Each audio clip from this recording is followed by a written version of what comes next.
Buenas tardes. La verdad es que estamos orgullosísimos de tener a Liliana aquí con nosotros en este libro Vacaciones Permanente, que hace el número 24 ya de la colección. Y bueno, primero tengo que decir que este año han llegado entre 700 y 1000 manuscritos y de allí solo escoges 5. Y a base, desgraciadamente, de decirle que no a mucha gente, pues acabas apostando por las perlas, por alguna perla, por algo que yo llamo pálpito, y que en Tropo, pues desgraciadamente o afortunadamente es nuestro modelo editorial, ¿no? El pálpito. Qué difícil, ¿verdad? En estos tiempos para andar con metáforas, ¿verdad? Pues cuando un libro te da pálpito, apuestas por él y, bueno, de alguna forma te dejas la piel. Y eso es lo que nos pasó con Vacaciones Permanentes. Desde el principio yo tuve flechazo y ese flechazo esperé que, de alguna forma, a Mario de los Santos, a mi socio en Tropo, pues le sucediera lo mismo. Y bueno, así fue. Y rápidamente se lo comunicamos a Liliana. La verdad es que, fue una auténtica maravilla tener esa sensación de tengo un buen libro en las manos, voy a pelear por él. Es algo muy bonito y como editores siempre hemos apostado por el contenido y por el continente. La verdad es que siempre utilizando esas portadas de Óscar San Martín, que ha estado con nosotros desde el principio, pues quisimos darle la dignidad a este libro porque creemos que es el primero de muchos, porque creemos que Liliana pues, ha llegado para quedarse, creo que estará muchos años y tiene muy buena literatura pues, por entregarnos, por ofrecernos, ¿no? Y bueno, yo creo que sin más vamos a ir dialogando. Por favor, si en algún momento queréis intervenir, estaremos encantados. No sé, Liliana, no sé, creo que para ti todo es carne literaria, ¿verdad? Creo que eso es algo muy común en los buenos escritores y, por ejemplo, la familia está presente en este libro de una forma importante. Sí, bueno, aprovecho brevemente para agradecerte porque estoy conmovida por tus palabras, Óscar. Yo también me siento muy orgullosa de pertenecer al catálogo de Tropo y también gracias a Ana María y a la gente de la Casa de América por invitarme. Estoy muy feliz de estar aquí con ustedes. Y bueno, sí, Vacaciones Permanentes básicamente explora las relaciones de familia. Te quería decir que inicialmente yo no escribía cuentos sobre familias, cuentos así íntimos. Empecé escribiendo cuentos de contenido muy macabro. Para mí, cuando tenía, no sé, 17, 18 años y empecé a publicar o a hacer mis primeros intentos por publicar cuentos, lo único que consideraba digno de atención eran los sucesos muy dramáticos, ¿no? Un cuento no podía ser cuento, una novela no podía ser novela si no había un crimen de por medio o sangre, incesto, asesinato. Entonces todo lo que pasaba dentro de una familia me parecía que no era material literario o que a nadie le iba a importar conocer acerca de ello. Sin embargo, creo que hubo un salto importante cuando dejé el país y dejé mi familia. Mi familia me parecía, o no simplemente mi familia, sino la familia en general, la cosa más aburrida del mundo, algo del que no se podía decir nada porque ¿quién no tiene familia? ¿A quién no le pasan las mismas cosas? Pero una vez que empecé a vivir en el extranjero y ya con la distancia y un poco la perspectiva que me dio la nostalgia, empecé a recordar cosas no solo mías, sino también cosas que había escuchado, de amigos, conversaciones, y así se empezó a crear un poco el mundo de Vacaciones Permanentes, de los cuentos.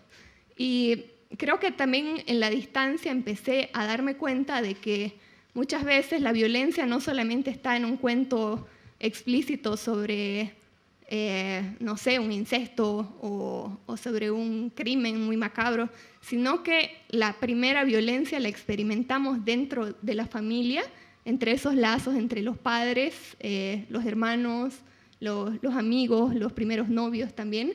Y es, de hecho, un tipo de violencia que nos marca, creo yo, y del que nos cuesta muchísimo salir si es que alguna vez salimos, ¿no? Y creo que estamos peleando con eso por la mayor parte de nuestras vidas. Así que de alguna manera creo que fue un exorcismo también escribirlo. Se lo dediqué a mis padres.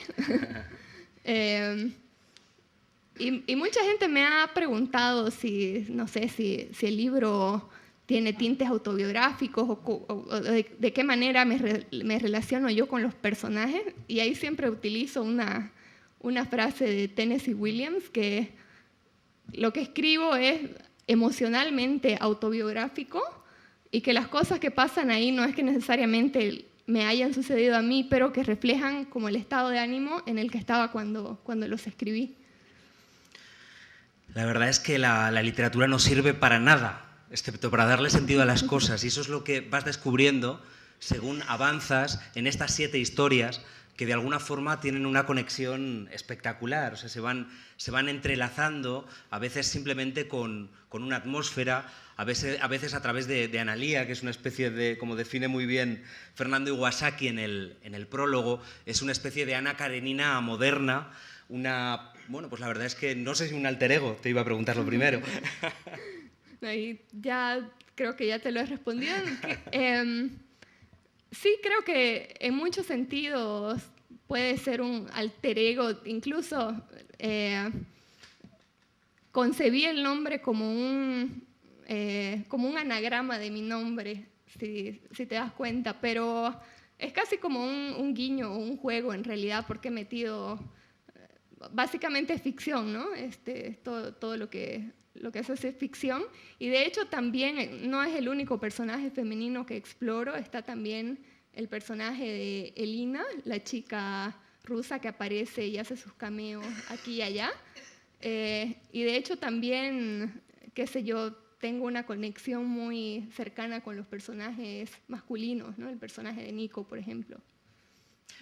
La verdad es que es un libro en el que no te saltas ni una página, ¿no? Esa intensidad que tiene el cuento, sobre todo el cuento moderno, aquí lo encuentras bueno, la verdad es que lo paladeas, vuelves atrás, apuntas frases, intuyes lo que dicen lo que quieren decir los personajes y no dicen.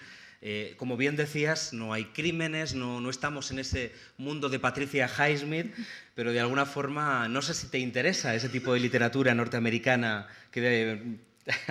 Háblanos un poco de tus gustos. Cuando estaba escribiendo estos cuentos, creo que mis gustos eran un poco más clásicos. En este momento, el tipo de... Bueno, le estaba contando, por ejemplo, a Mario y a Oscar, que tengo un tío que es creador de una secta ovni andina. Entonces ese tipo de material es el que me está empezando a interesar ahora, porque veo que muchas veces la realidad que tenemos se parece mucho a los cuentos y a las historias de Patricia Highsmith o Stephen King. Ahora estoy muy colgada, por así decirlo, de la ciencia ficción y de todos los géneros. La literatura de los distintos géneros me interesa muchísimo. De hecho, quiero leer tu novela y la de Mario sobre la novela negra, cuando tienes que bailar, bailas.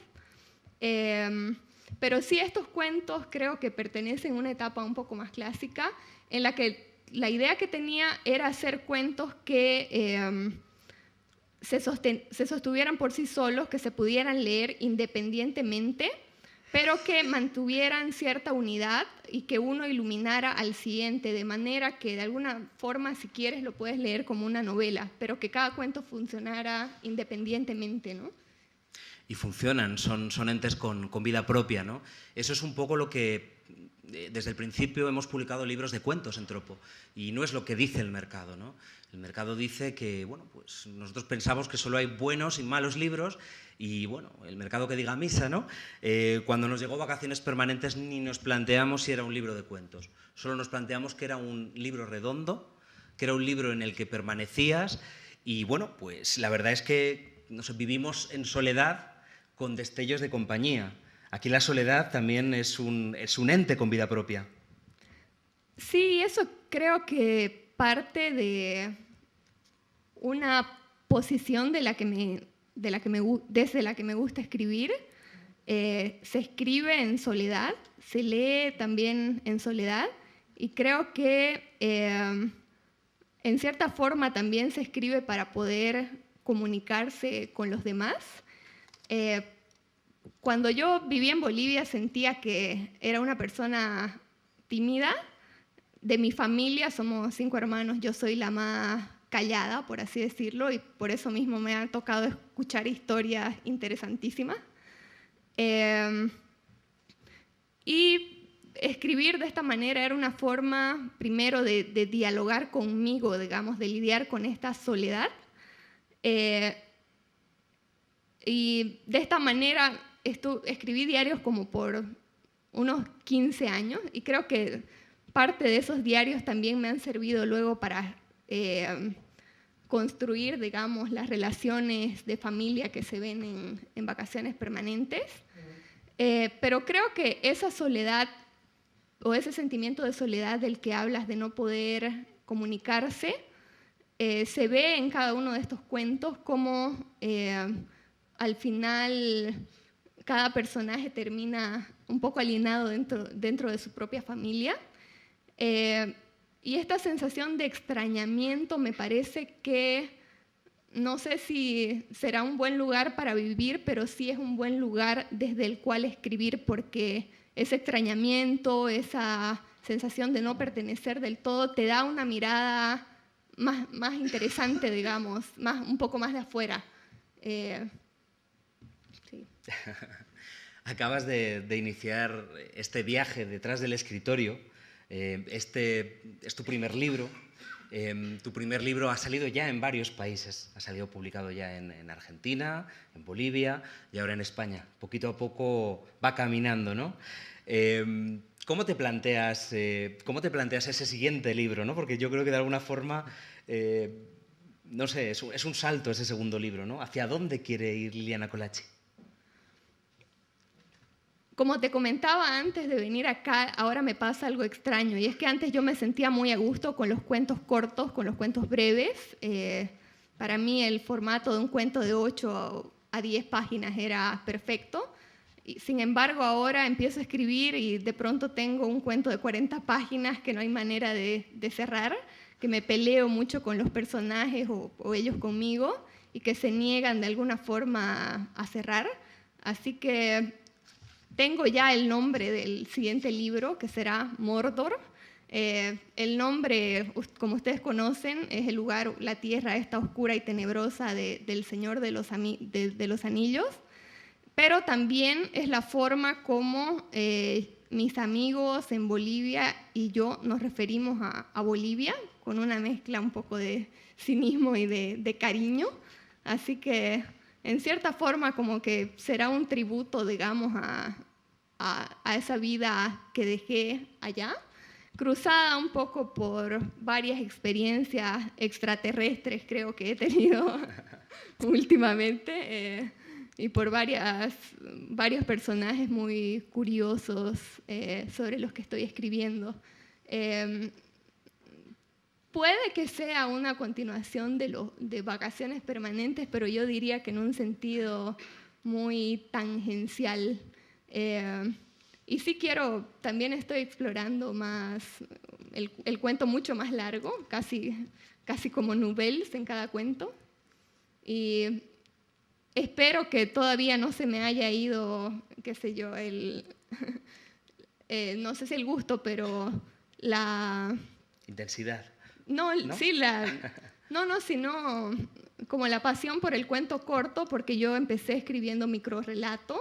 De hecho, una de las primeras cosas que publiqué gané un concurso de microrrelato, y sin embargo ahora pienso en un cuento y no puedo pensar en un formato menor a 20 páginas, ¿no?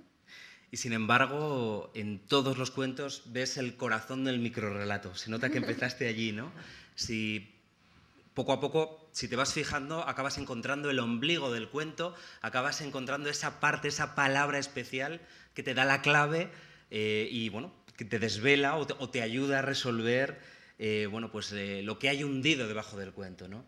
La verdad es que en estas 7 historias son historias universales. Yo creo que a cualquier idioma que se tradujera, yo creo que la gente lo entendería, ¿no? Y esa universalidad te da también la posibilidad de viajar a muchos sitios, como haces en el último cuento, ¿no? Que vas a Tallinn, ¿no? ¿Por qué esa fijación por esta capital de Estonia, ¿no? Bueno, tengo una fascinación con Rusia y también con Estonia. Yo trabajé, cuando viví en Inglaterra, trabajé de camarera durante 2 años y medio, creo que es el trabajo que más me ha durado hasta ahora. Y tenía una compañera de trabajo, otra mesera, rusa. Y con ella nos fuimos durante unas vacaciones, una semana, a Italia, y me empezó a contar su vida con una cantidad impresionante de detalles.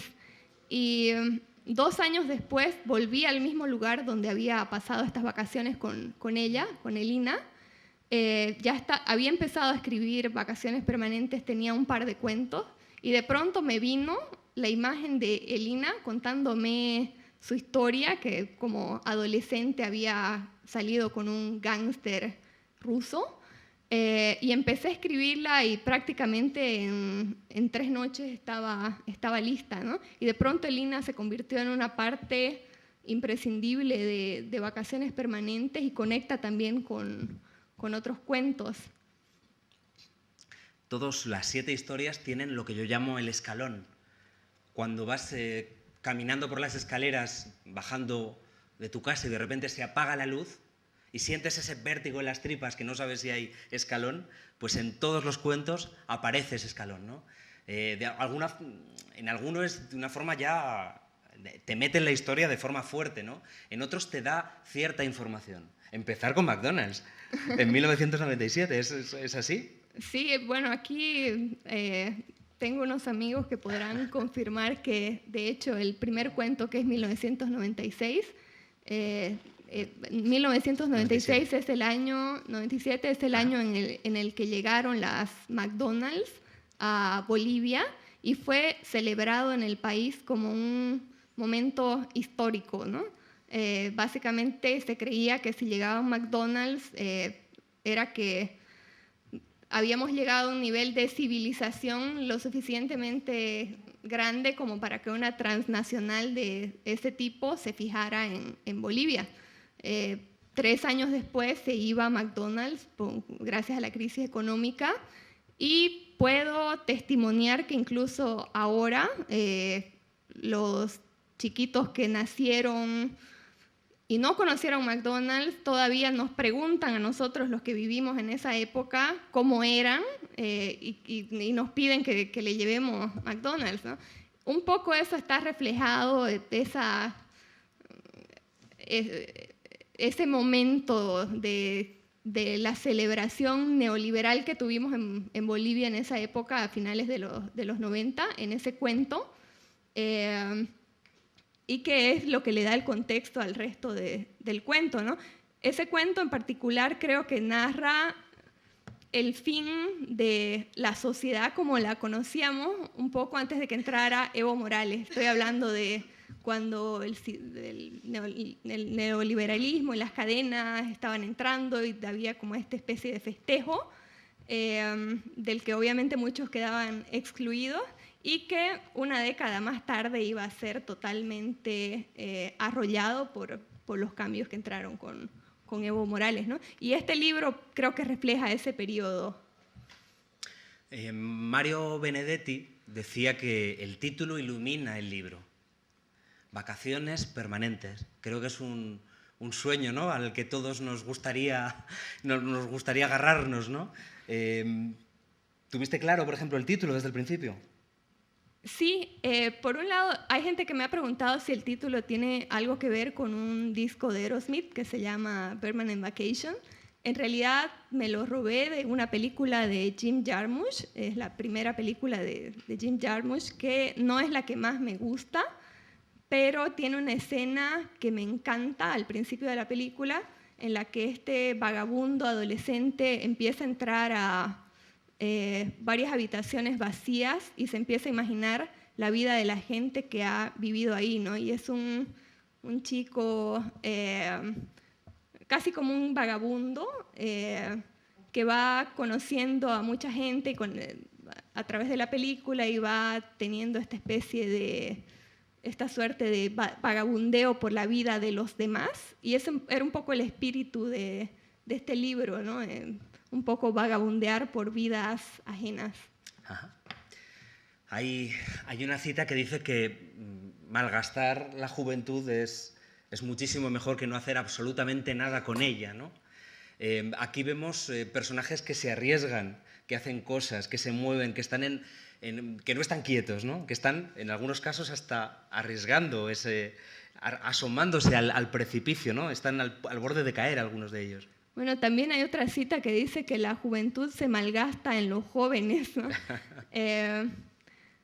No sé, de alguna manera también creo y concibo esta forma de exilio como una manera de reinvención de los personajes, pero que de cierta manera sigue frustrada como por sus orígenes, por un pasado, digamos, que siempre está en el trasfondo, ¿no? Y el viaje es una manera de reinvención, básicamente.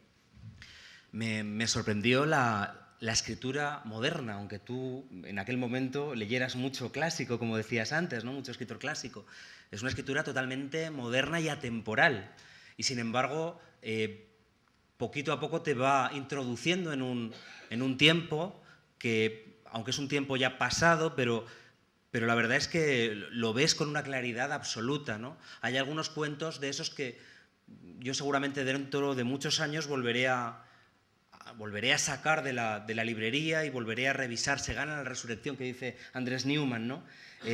Yo, vamos, de verdad que estoy orgullosísimo. Recuerdo que, bueno, pues nos enviaron también bastantes escritores bolivianos modernos y me sorprendió el gran nivel de escritores que ahora mismo hay en Bolivia, ¿no? No sé si nos puedes hablar de algunos de estos escritores que te interesan o... En realidad creo que Bolivia a nivel literario está pasando por un momento interesantísimo. Se están explorando muchas formas literarias. Por ejemplo, tuve la oportunidad de hacer el prólogo para una antología de cuentos de terror, por ejemplo. Y veo que cada vez más hay espacio tanto para, no sé, literatura un poco más clásica como para literatura de género, pero me alegra muchísimo no ser yo la primera boliviana que viene a presentar un libro a España o que está publicando afuera. Hay autores de gran nivel como Rodrigo Aspún o Maximiliano Barrientos que ya han publicado en otros países o que están siendo traducidos también a otros idiomas. Y hay otros que quizás todavía no han salido de Bolivia, pero que me parece que tienen todas las credenciales como para hacerlo, como Juan Pablo Piñeiro, Roger Otero, Natalia Chávez. Hay una cantidad impresionante de jóvenes que ahora están escribiendo y que lo hacen a un nivel bastante increíble. Y me parece que tiene que ver con el hecho de que hasta hace unos años, por ejemplo, bueno, aparte de que todavía escasean las carreras de literatura en Bolivia, se consideraba la escritura como un hobby, ¿no? Como algo que no se podía hacer porque era una cosa muy quijotesca, desde luego que lo es, pero que no podías apostar del todo por ella porque habían cosas más urgentes o porque tenías que ganarte la vida de alguna manera. Me parece que en esta generación hay una apuesta mucho más fuerte por la literatura y por los riesgos que conlleva y que eso se está reflejando en un nivel, en una calidad de escritura que, como la que estamos viendo ahora con la aparición de varios escritores bolivianos. No sé si es difícil publicar en Bolivia. Aquí, como te digo, pues la verdad es que siempre hay quejas, ¿no? Nosotros nunca hemos mirado la edad en Tropo, ni si tenía nada publicado, y a veces te sorprendes cuando alguien en el primer libro te manda un estudio de mercado o te manda una carta de recomendación porque yo soy sobrino, nieto de Joaquín Sabina y la verdad es que es un poco absurdo, ¿no? Porque lo único que te interesa es defender una obra. La publicas porque crees en ella y vas hacia adelante, ¿no? Y por aquí ha pasado, pues el primer libro, pues por ejemplo, me viene a la cabeza pues de Patricia Esteban, de Matías Candeira, de Margarita Leoz, de gente que pues han llegado, de Paula Lapido, que han llegado para quedarse y que simplemente tuvieron la osadía de mandarnos su primer libro y de verdad, de corazón, nos intentamos hacer lo mejor posible, ¿no? Lo leemos con todo el cariño y si nos gusta, lo publicamos, ¿no? Es nuestro dinero, es nuestro tiempo, es nuestra ilusión, ¿no? No sé cómo está en Bolivia el tema, si es fácil publicar, si están haciendo nuevas editoriales, si hay cauces apropiados para... Sí, en Bolivia, bueno, tuve la suerte de ser, y el orgullo también de ser el tercer libro publicado por la editorial El Cuervo, que ahora va como por más de 30 o 40 títulos y que también está publicando no solo a bolivianos, sino a extranjeros también, que es algo que no se solía hacer en el mercado editorial boliviano. Y sí he visto la aparición y la consolidación de muchas editoriales independientes, lo cual me llena muchísimo de alegría. También creo que es un buen momento en ese sentido. Conozco muy de cerca a muchos editores y también sé cómo pelean porque el mercado editorial boliviano sigue siendo pequeño, pero para su tamaño me parece que hay una variedad impresionante de opciones editoriales. Hay como 5 o 6 editoriales que han aparecido en los últimos 5 años y que están publicando a muchos autores. De hecho, por primera vez escucho a argentinos o peruanos o chilenos que se mueren de ganas de publicar en Bolivia, ¿no? Cuando antes era al revés. Y ahora creo que el mercado, bueno, las editoriales bolivianas se están dando el lujo no solo de publicar a bolivianos, sino también de publicar los primeros libros o las obras de autores de otros países. Fijaros, el propio cartero que nos trae diariamente los manuscritos, hace poco nos entregó su manuscrito.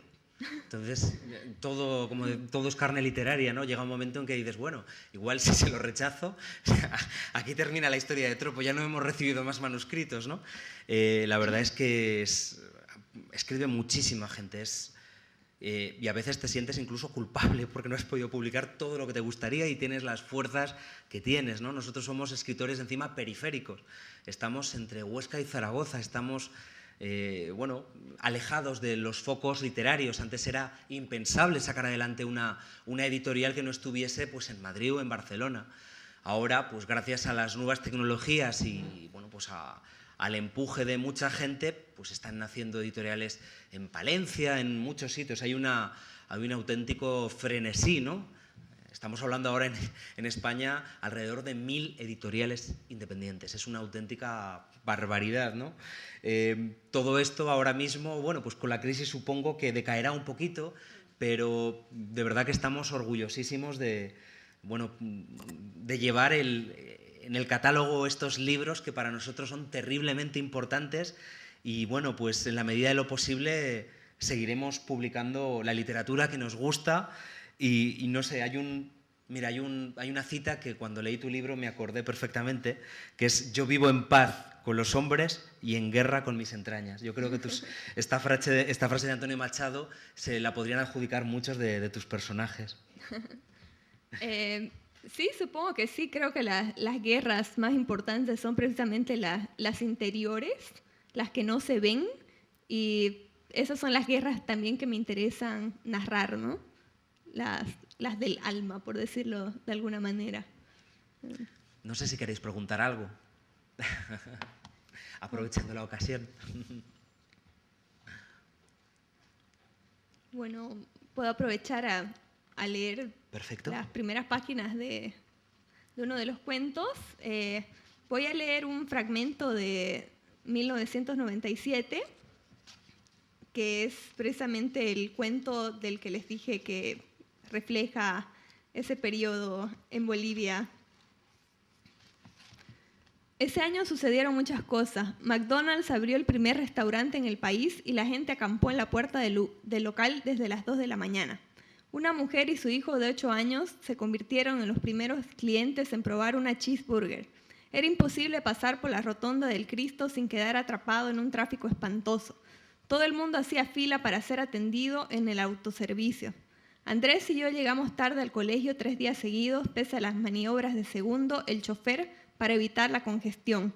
¿Es buena esa comida, señora?, le preguntó el chofer a mamá a la hora del almuerzo, cuando tuvo que explicarle la razón de los retrasos. A mamá no le importaba mientras no la llamaran los curas de La Salle. Es una porquería, dijo, pero si ellos han venido significa que por fin llegó la civilización. Así que teníamos McDonald's y embotellamientos como cualquier otro país del primer mundo.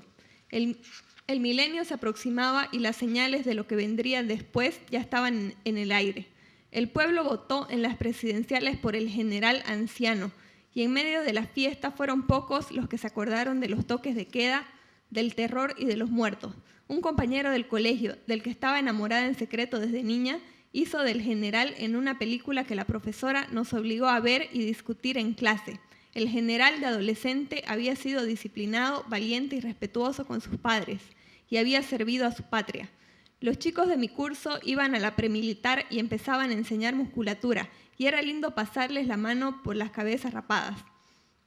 Adam y yo fuimos los únicos que no tomamos los cursillos de la confirmación. A él lo excusaron porque era canadiense y qué podía esperarse de la gente de esos lados, que no tenía moral ni religión. Pero el cura amenazó con aplazarme si no me confirmaba. «Soy judía, hermano», le dije por zafar en su oficina. Y a mamá esa respuesta le dio tanta risa que se la contaba a todo el mundo, orgullosa de mis ocurrencias. Eran tiempos distintos. Mamá mantenía 2 empleadas en la casa, Norma y Betty, aparte de la cocinera, doña Lidia, y siempre se las arreglaba para exigirles mucho y pagarles poco. Una vez, en un té con sus amigas, jugaron a contar quién había hecho llorar a más empleadas. Todavía era joven y demostraba la arrogancia que otorgan la belleza y el dinero, y una voluntad capaz de doblegar la mía y la de todos los demás. Se casó con papá siendo casi una adolescente, embarazada de Andrés. Tía Perla me contó que la noche antes de la boda, mamá se la había pasado llorando, de manera que tuvieron que cubrirle la cara con paños fríos para que no saliera hinchada en las fotos. Eso era difícil de creer porque mi madre siempre mostraba la fría serenidad de quien ya lo ha visto todo, y me costaba imaginarla joven y pobre y vulnerable y más feliz de lo que había sido nunca con papá. Mamá no hacía nada, aunque en los formularios ponía como profesión ama de casa. Vivía en el teléfono, a veces con mi tía, pero la mayor parte del tiempo con un amigo de la infancia que tenía un nombre extraño, Hermes o Atilas o Aristóteles o algo así. «Estoy cansada de ser la esclava de esta casa», decía. «Aquí todo el mundo hace lo que le da la gana menos yo. Algún día agarro mis cosas y me voy a vivir sola, aunque tenga que cuidar a ancianos para mantenerme». Echada en el sofá, la cara cubierta por una máscara de gel azul que retrasaba las arrugas, se negaba a hacerse cargo de la casa y de nosotros, y habíamos aprendido a firmar nuestras libretas y a no interrumpirla demasiado. No me interesaban sus conversaciones, pero una vez le escuché decir mi nombre y me detuve en el pasillo a esperar lo que seguía. «Por supuesto que a todos los hijos se los quiere igual», decía, «por más que sean ingratos y le llenen a uno la vida de problemas. Pero Andrés era un bebé tan lindo y tan alegre. Parece que lo hubiera hecho yo sola, mientras que Analía es calcada a su padre, incluso en los berrinches». Asomé la cabeza y mamá hizo un gesto con la mano para que cerrara la puerta y la dejara en paz, sin siquiera molestarse en apretar el auricular de la oreja. «Ojalá te murieras», le dije antes de tirar la puerta a mis espaldas. Al dar la vuelta para salir corriendo, casi hice rodar a doña Lidia, que pasaba a mi lado cargando la charola con la jarra de refresco y un vaso de hielo. «Le va a caer una maldición por hablar así», me dijo, porque era evangelista y creía en esas cosas, aunque se cuidaba de decirlo delante de papá. Ni siquiera me tomé el trabajo de contestarle. Si algo había aprendido era no discutir jamás con los empleados, y solo doña Lidia se atrevía a hablarme de esa forma porque ya llevaba 10 años en la casa. Salí al jardín y grité segundo con la voz temblorosa, y lo encontré vaciando la piscina, con el agua a la cintura y una camisa vieja cubriéndolo del sol. Mariposas muertas, mosquitos y ranas con las patas estiradas flotaban en el agua. Le ordené que lo dejara todo y me llevara al Victory de inmediato, y lo dije de mal modo para que se diera cuenta de mi urgencia. Durante el trayecto permanecí echada en el asiento de atrás, por un lado para esconder de su mirada mi cara enrojecida, pero también porque no quería que me viera la gente de la calle. Me daba una vergüenza terrible que confundieran al chofer con mi padre o con mi hermano. «Andate a la casa y no digas a nadie dónde me trajiste», le dije antes de subir corriendo las escaleras del café, al que había empezado a ir por mi cuenta desde el año anterior. El mesero del Victory me conocía y nunca hacía preguntas. Un daiquiri pedí. Nunca había visto esa bebida. Sonaba tan bonita la palabra, tan de adulto. El trago era precioso, de colores. Mordía las entrañas. Se estaba bien ahí, probando cosas nuevas. Me apoyé en el balcón y pensé que la vida era aburrida. Deseaba ser mayor para poder irme de la casa. Quería conocer a gente de otros lados y vivir todos juntos en una comuna sin tener que casarnos jamás o tener hijos. Eso estaría bien, pensé, mirando distraída el movimiento de la gente de la calle. Un hombre muy moreno me hizo hola con la mano como si me conociera. Estaba sentada en la acera, limpiándose el sudor con un pañuelo y al principio creí que se trataba de un borracho o de un mendigo. Mi corazón dio un salto. «Segundo», grité desde el balcón. «¿Qué estás haciendo?» «La estoy esperando», contestó, también a gritos. «Te dije que te vayas. Su papá me mata, niña. Te doy plata, pero andate. Y no me digas niña». Putos espías todos, comprados con la plata de mis padres, pensé. Y de pronto se acabó el encanto del daiquiri y de la tarde y empezó a pincharme la imagen del chofer en la acera, sudoroso y resignado. Era capaz de pasar ahí toda la tarde, así que dejé un billete sobre la mesa y salí sin esperar el cambio. Bueno, y ese es el fragmento del cuento. Bueno, la verdad es que muchísimas gracias a todos por venir. Gracias a Ana María por prestarnos este hermoso espacio de Casa de América. Hay una letra de Leonard Cohen que dice algo así como: hago esta canción, Señor del mundo, porque lo tienes todo menos esta canción. Y la verdad es que pensamos que Vacaciones permanentes de Liliana Colaci era un libro que faltaba en la literatura. Muchas gracias. Gracias.